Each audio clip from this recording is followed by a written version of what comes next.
একজন হাফেজে কোরআনের সিনার মধ্যে আমার আল্লাহ পাক রব্বুল আলামিন 1000 বছর আগে যে কোরআন নাযিল করা শুরু করেছিলেন, সেই কোরআনের নাযিল করাটা বিশ্ব নবীর উপরে শুরু করেছিলেন ইব্রাহিম ফেরেশতা মারফত। ওখান থেকে সিনা বা সিনা উস্তাদ ছাত্র এই সিস্টেমে আজও পর্যন্ত এই কোরআনের হিফজের, কোরআনকে হেফাজতের দায়িত্ব আমার আল্লাহ হাফেজে কোরআনের সিনার মধ্যে দিয়ে দিয়েছে।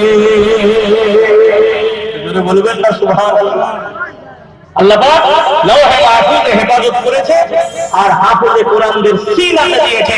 যে কোরআন পাহাড় সহ্য করতে পারে না, সেই কোরআন আমল বাচ্চার সিনা, বাচ্চার বুকের ভিতরে হিট হয়ে যাচ্ছে। ধরতে পারবেন না, হিসাব করতে পারবেন না।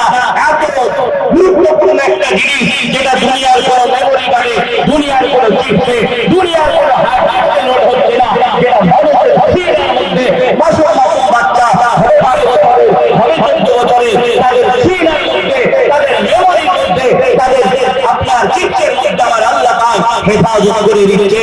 এই হেফাজতের সিলসিলা বিশ্ব নবী থেকে শুরু হয়েছে। কিয়ামত হয়ে যাবে, কোরআনকে কেউ মেটাতে পারবে না।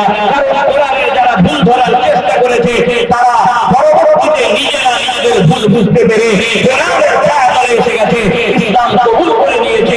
ওমর ফারুক থেকে শুরু করে এরকম অসংখ্য নবী রয়েছে যারা কোরআনের সঙ্গে কোরআনের ভুল ধরতে চেয়েছে, কোরআনের বিরুদ্ধে সাধারণ মানুষের উপর বাড়ি। কিন্তু আল্লাহ পাক রব্বুল আলামিনের ঘরে কেউ বলেছে যে মুহাম্মদ সাল্লাল্লাহু আলাইহি সাল্লামের লেখা বাণী, কিন্তু বারবার প্রমাণ হয়েছে না, কোরআন হলো কালামুল্লাহ। লাইসা হাযা ফি কালামিল বাশার, এটা কোনো মানুষের বাণী নয়, এটা স্বয়ং কালামুল্লাহ, স্বয়ং আমার আল্লাহর বাণী। করে বলুন না সুবহানাল্লাহ।